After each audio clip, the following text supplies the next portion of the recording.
Hello दोस्तों, अपन पढ़ रहे हैं राजस्थान का भूगोल। और राजस्थान के भूगोल में पिछली क्लास में अपन ने राजस्थान के भौतिक प्रदेशों से संबंधित बनने वाले क्वेश्चनों के बारे में चर्चा करी कि आरपीएससी में, रिट में, पटवार में, फर्स्ट ग्रेड, सेकंड ग्रेड और थर्ड ग्रेड में किस प्रकार से क्वेश्चन बन करके आते हैं राजस्थान के भौतिक प्रदेशों से संबंधित और राजस्थान के भौगोलिक विस्तार से संबंधित क्वेश्चन किस प्रकार से बन करके आते हैं। आज भी उन्हीं क्वेश्चनों की चर्चा करेंगे। कल क्वेश्चन कम कर पाए थे और आज बच्चे भी ट्यूशनों को आगे की ओर बढ़ाते हैं और उनको भी उनके साथ ही नोटबुक में नोट करते हुए चलें और इस क्लास को आगे बढ़ाते हुए शेयर और सब्सक्राइब करते रहें अपने दोस्तों को, ताकि उनको भी इन क्लासों का फ़ायदा मिल सके बराबर। चलो आगे बढ़ते हैं कि राजस्थान की भौगोलिक स्थिति के अनुसार इसका अक्षांशीय विस्तार कल पढ़ लिया था अपन ने। अक्षांशीय विस्तार के साथ साथ देशांतरीय विस्तार से संबंधित भी क्वेश्चन बन करके आ सकता है।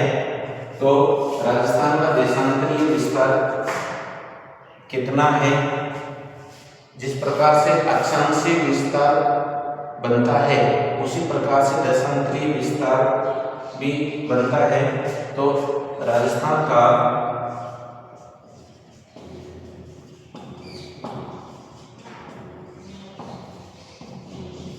देशांतरीय विस्तार कितना है? 69 डिग्री 30 मिनट पूर्वी देशांतर से 78 डिग्री 70 मिनट पूर्वी देशांतर तक। ठीक है, इसको अच्छी तरह से समझते हुए पढ़ लेना, इसमें कोई परिवर्तन नहीं है। ऑप्शन में किसी भी प्रकार से कितने भी क्वेश्चन बन करके आ जाए, एक तो अंतर देता है यहाँ पर और इन संख्याओं में। 78 की बजाय 77 कर दे और संख्याएं बिल्कुल ऐसे कर दे। 30 मिनट की बजाय 31 कर दे, 29 कर दे और अन्य प्रकार से कर दे, 40 कर दे। इस प्रकार से थोड़ा सा अंतर करता है। तो इससे संबंधित क्वेश्चन इस प्रकार से बन करके आ सकता है कि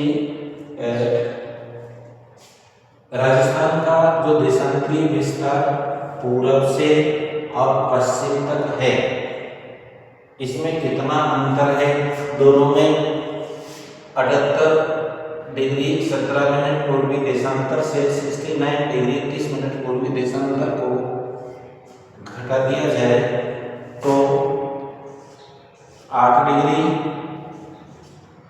47 मिनट का अंतर आता है। ठीक है, अंतर से संबंधित क्वेश्चन आ जाए तो इस प्रकार से हल करना है। और दूसरा क्वेश्चन बन करके आता है कि ये देशांतरीय विस्तार काम क्या आता है। ग्लोब में देखिए, ग्रीनविच रेखा के समानांतर उत्तर से दक्षिण की ओर खींची गई जितनी भी काल्पनिक रेखाएं हैं, इन सबको देशांतरीय रेखाओं के रूप में जाना जाता है। और प्रत्येक भौगोलिक क्षेत्र में समय संबंधी जो परिवर्तन होता है उसका अध्ययन करना इनका प्रमुख उद्देश्य है। ठीक है, यहाँ लिख देता हूँ, उद्देश्य क्या है? देशांतरीय रेखाओं का अध्ययन करने का उद्देश्य क्या है?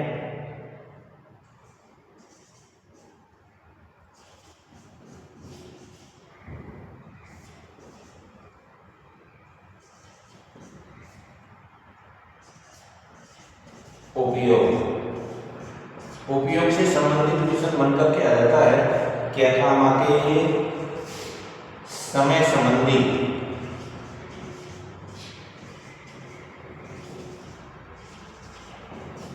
समय संबंधी परिवर्तन का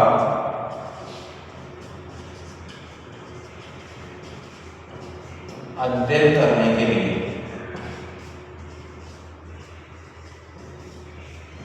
ये इसका प्रमुख उद्देश्य है। ठीक है, आगे चलते हैं। अगर मान लो राजस्थान में समय संबंधी परिवर्तन का देशांतरों का अध्ययन किया जाए तो पूर्वी देशांतर से पश्चिमी देशांतर तक जो अंतर मिलता है कितना, 4 डिग्री 47 मिनट का। तो पूर्वी देशांतर से पश्चिमी देशांतर के अंतर के अनुसार समय का कितना परिवर्तन हुआ, यानी कि 1 डिग्री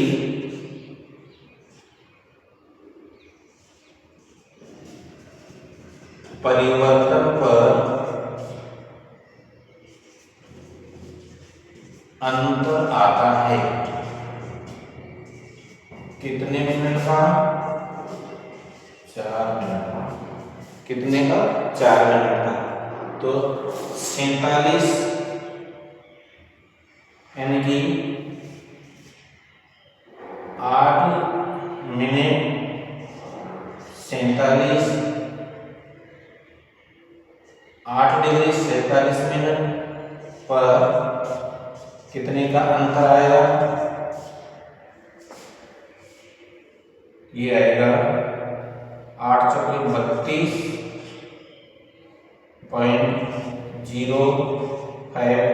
मिनट। ठीक है, यानी कि 32 मिनट और लगभग 5 सेकंड का अंतर आता है। राजस्थान के पूर्व से पश्चिम तक लगभग आधे घंटे का समय में अंतर आता है। 32 मिनट 5 सेकंड का अंतर पूर्वी राजस्थान से पश्चिमी राजस्थान तक आ जाता है। ठीक है, तो इस प्रकार से ये इससे संबंधित क्वेश्चन आ जाए तो इनको अध्ययन अच्छी तरह से समझते हुए इनको अच्छी तरह से समझ लेना और इसी प्रकार से क्वेश्चन बन करके आ जाते हैं। अगले क्वेश्चन की तरफ चलते हैं अपन कि राजस्थान का क्षेत्रफल भारत के क्षेत्रफल का कितना प्रतिशत भाग है। ये क्वेश्चन विद्यालय में कि राजस्थान का क्षेत्रफल भारत के क्षेत्रफल का कितना प्रतिशत भाग है।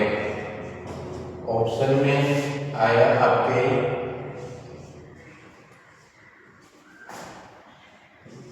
9.47%, दूसरा है 11.41%,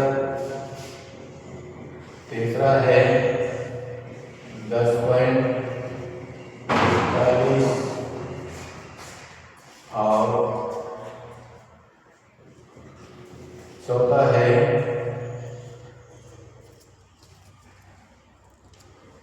11.38%। ठीक है, तो इस प्रकार से राजस्थान का क्षेत्रफल भारत के क्षेत्रफल का कितना प्रतिशत भाग है, कितनी बार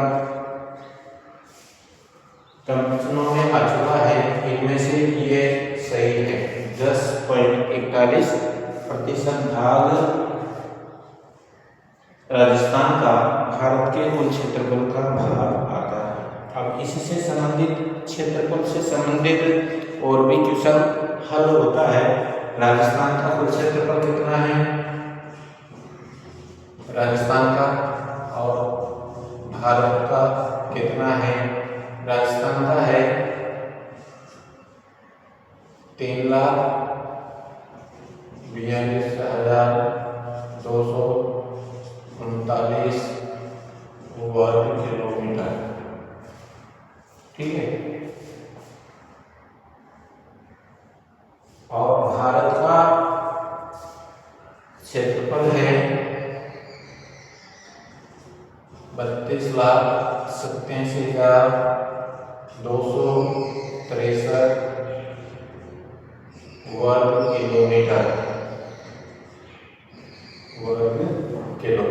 ठीक, इस प्रकार से क्वेश्चन बन करके आ जाए तो इनको इस प्रकार से हल कर लेना है। कोई सा भी क्वेश्चन बन करके आ जाए, अगला क्वेश्चन किस प्रकार से बन करके आने की संभावना है।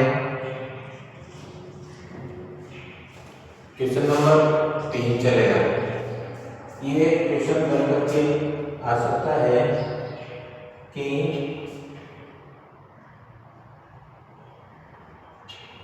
राजस्थान का प्राचीनतम भौतिक प्रदेश कौन सा है।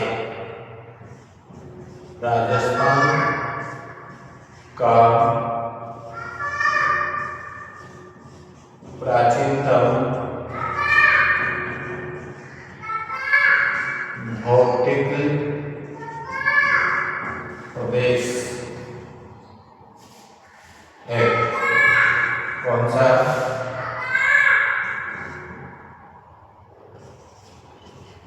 अरावली, दूसरा है मरुस्थलीय, तीसरा है मैदान और चौथा है पठारी। ठीक है, राजस्थान का प्राचीनतम भौतिक प्रदेश कौन सा है, इनमें से है अरावली। अपने विस्तार से भी पढ़ लिया है कि ये गोंडवाना क्रम की प्री कैम्ब्रियन युग की बनी हुई अवशिष्ट पहाड़ियां हैं, जो कि विश्व की प्राचीनतम पर्वतमालाओं में से एक है। सबसे प्राचीनतम अरावली है और सबसे नवीन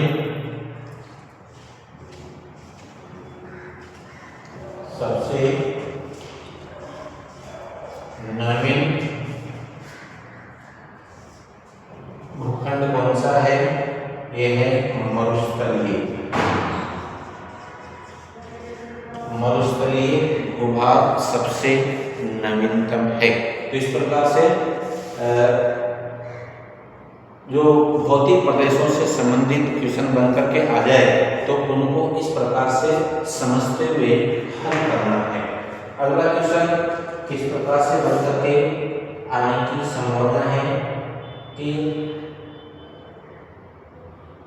रेखीय बालों का स्तूप है।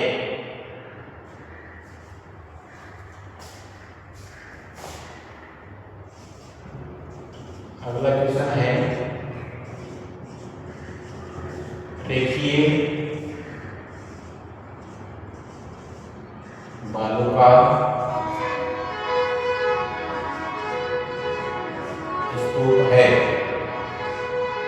क्या है, पहला है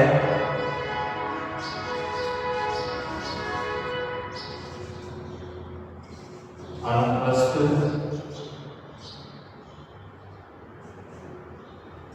दूसरा है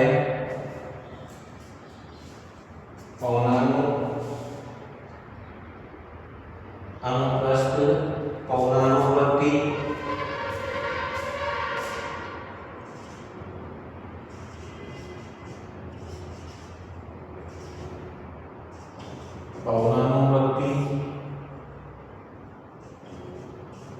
तीसरा ऑप्शन है अपने साथ में आर्द्रचंद्राकार,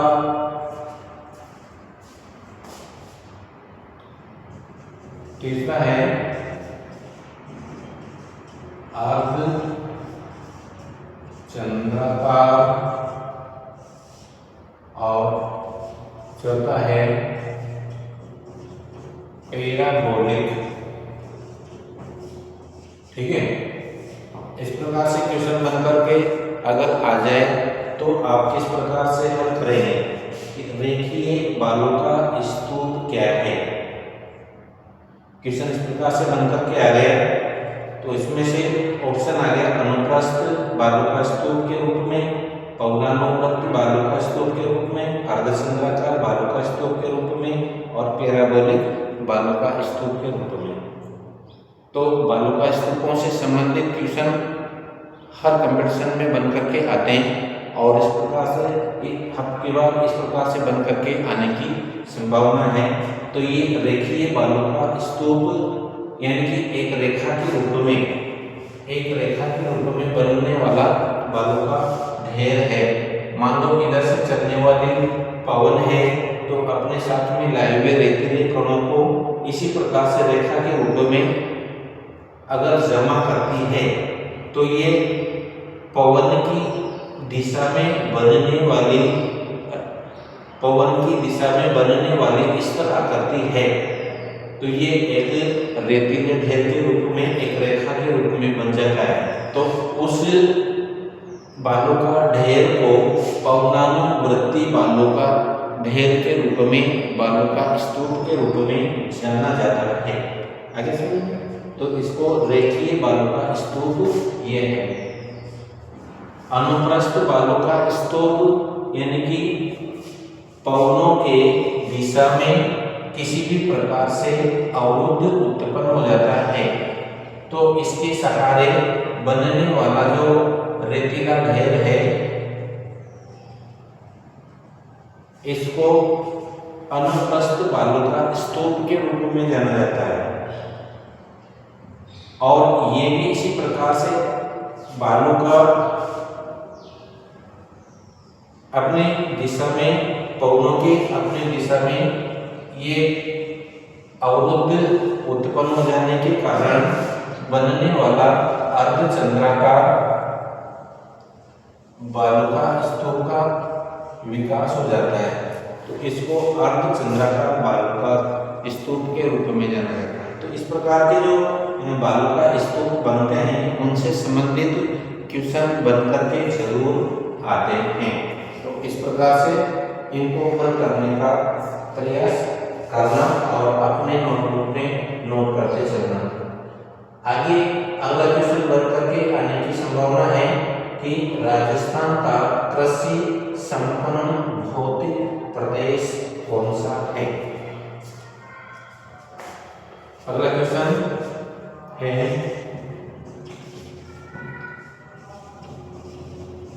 राजस्थान का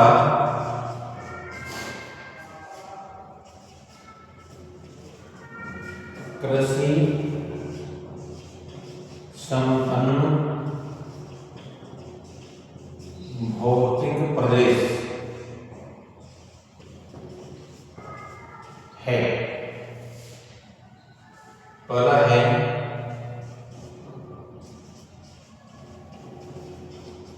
अरावली, दूसरा है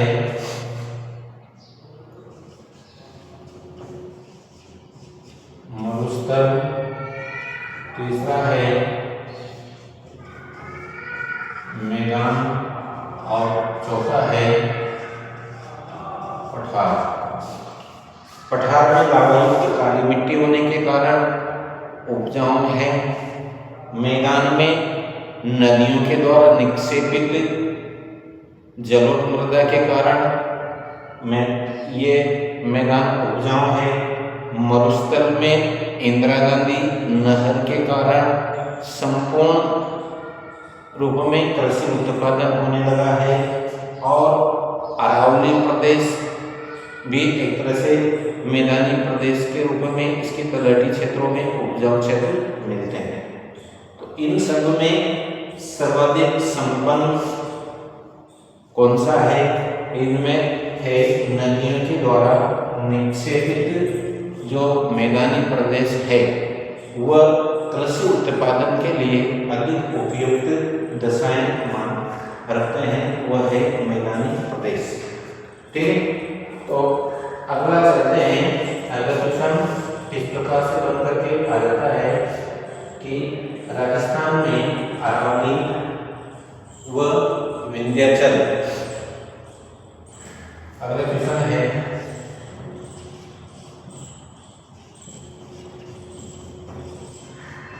राजस्थान में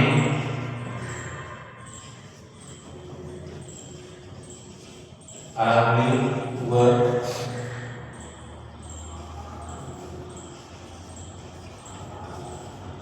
विंध्याचल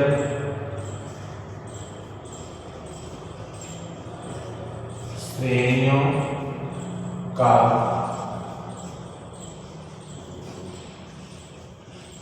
मिलन क्षेत्र है। यानी कि राजस्थान में अरावली और विंध्याचल पर्वत श्रेणियां कौन से स्थान पर मिलती है।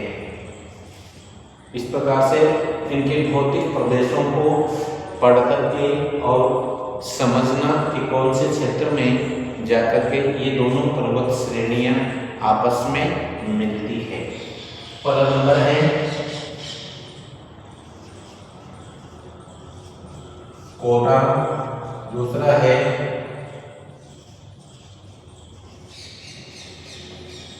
झालावाड़, तीसरा है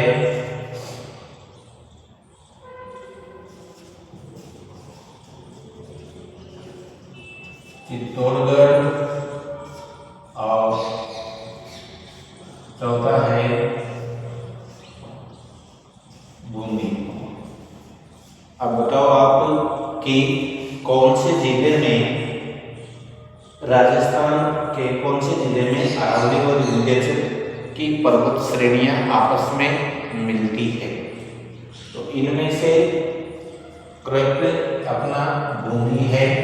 बूंदी जिले में अरावली पर्वत श्रेणी और विंध्याचल पर्वत श्रेणी दोनों आपस में मिलती है। इसको बूंदी की गांठ के रूप में जाना जाता है और ये एक तरह से भ्रंश घाटी के रूप में यहाँ पर मिलती है। एक तो भीलवाड़ा की तरफ से आने वाली अरावली की श्रेणी और कोटा मुकंदरा से आने वाली जो पर्वत श्रेणियां हैं वे आकर के बूंदी क्षेत्र में आकर के मिलती है और बूंदी से फिर अलग अलग दिशाओं में इनका विस्तार हो जाता है। ठीक है, तो इस प्रकार से मतलब क्वेश्चन बन करके आ जाते हैं। एक ही चीज को अच्छी तरह से समझते हुए अपने नोटबुक में नोट करते चलना और ये चीजें एग्जाम के टाइम में आपके काम आने वाली है। अगला क्वेश्चन किस प्रकार से बन करके आता है। अगला क्वेश्चन है कि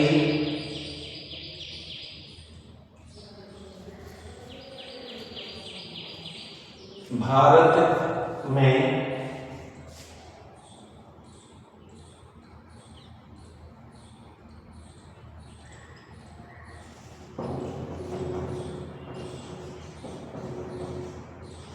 भारत की जल विभाजक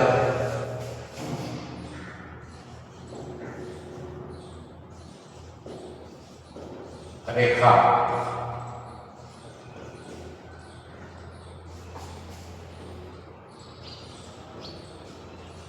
निर्धारित करने वाला भौतिक प्रदेश है। भारत की जल विभाजक रेखा निर्धारित करने वाला भौतिक प्रदेश कौन सा है।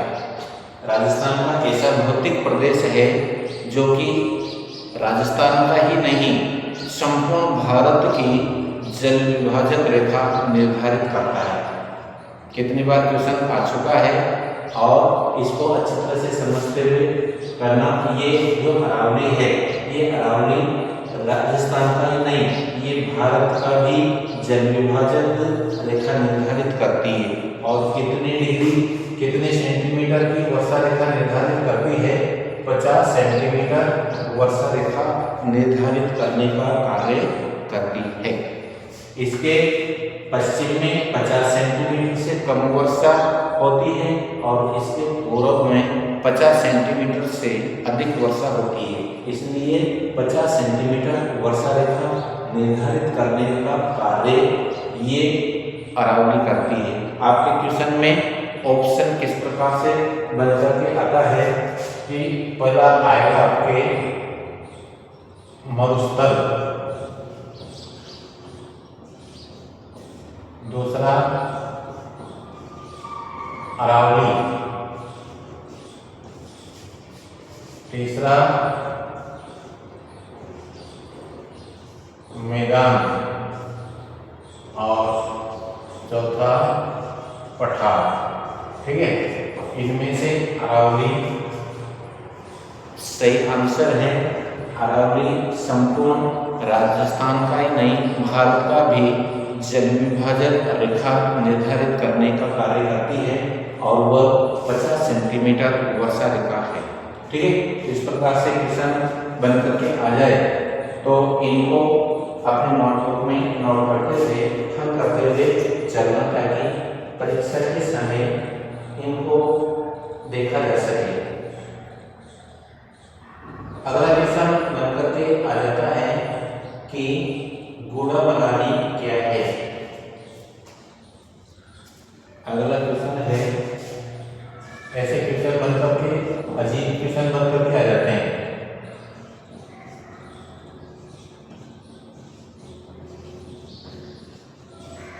गुड़ाबलानी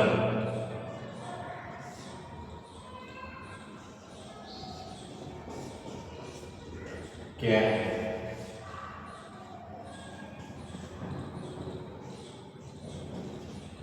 एक गाय की नस्ल,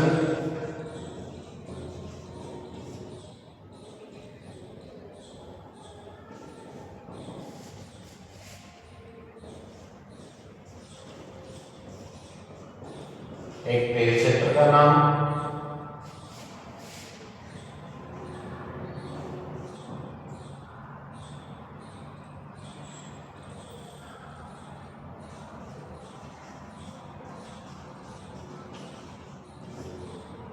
फसल उत्पादन,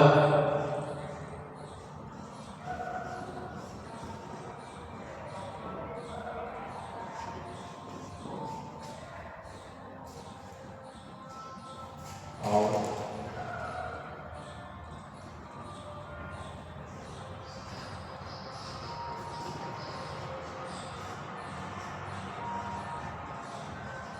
खनिज उत्पादक क्षेत्र।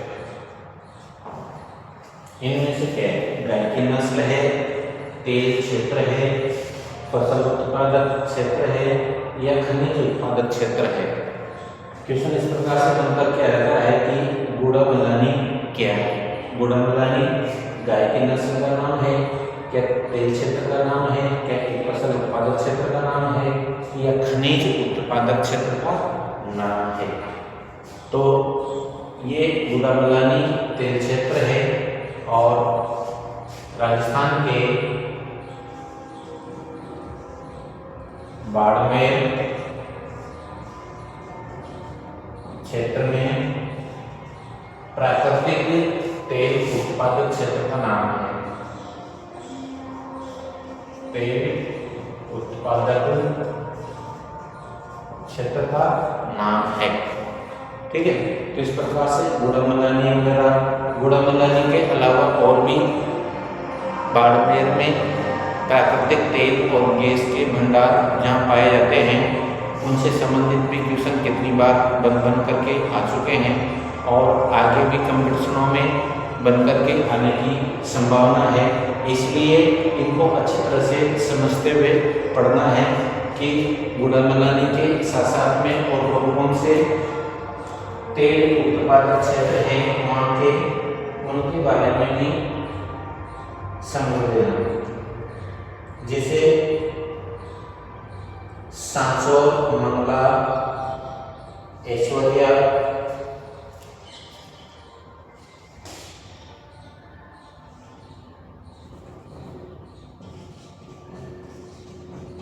सांचौर, मंगला,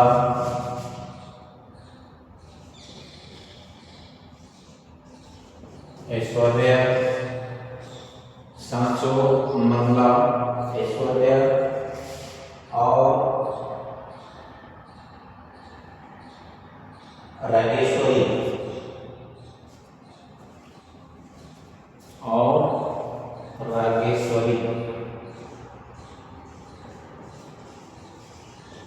रागेश्वरी, ठीक है।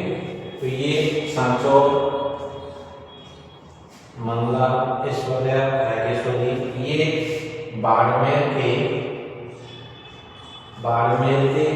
प्राकृतिक तेल व गैस के भंडार वाले क्षेत्र हैं, जहाँ पर प्राकृतिक तेल और गैस निकाले जाते हैं और भारत के कुल तेल उत्पादन का 20% भाग इन तेल उत्पादक क्षेत्रों से निकाला जाता है। इतना उत्पादन होने लगा है, ठीक है। तो इस प्रकार से ये अपने राजस्थान के भौतिक प्रदेश और राजस्थान की भौगोलिक स्थिति से संबंधित क्वेश्चन बनकर के आने की संभावना है और इनको अच्छी तरह से समझते हुए पढ़ना। अगली क्लास में अपन राजस्थान की जलवायु के बारे में अध्ययन करेंगे। जलवायु क्या है, सबसे पहले जलवायु में कौन कौन सी चीज़ों को पढ़ा जाता है, राजस्थान की जलवायु को प्रभावित करने वाले कौन कौन से कारक हैं, कौन सा कारक किस प्रकार से प्रभावित करता है। अब एग्जामिनर सीधा सीधा क्वेश्चन नहीं पूछता है, इफेक्टेड क्वेश्चन पूछता है। एक चीज दूसरे चीज से किस प्रकार से इफेक्ट करती है और ऐसा क्वेश्चन बनाता है जिससे 2-3 टॉपिक कवर हो जाए। इस प्रकार का क्वेश्चन बन करके आता है। तो उसी से संबंधित मैं क्वेश्चन बना करके लाऊंगा आपके लिए। आप इनको इसी क्लास को आगे बढ़ाते रहिए और आने वाली क्लासों में, आने वाले कंपटीशनों में आपके प्रत्येक क्वेश्चन को हल होंगे और अच्छे टॉपिक के साथ में राजस्थान की जलवायु को अपन कवर करेंगे। धन्यवाद।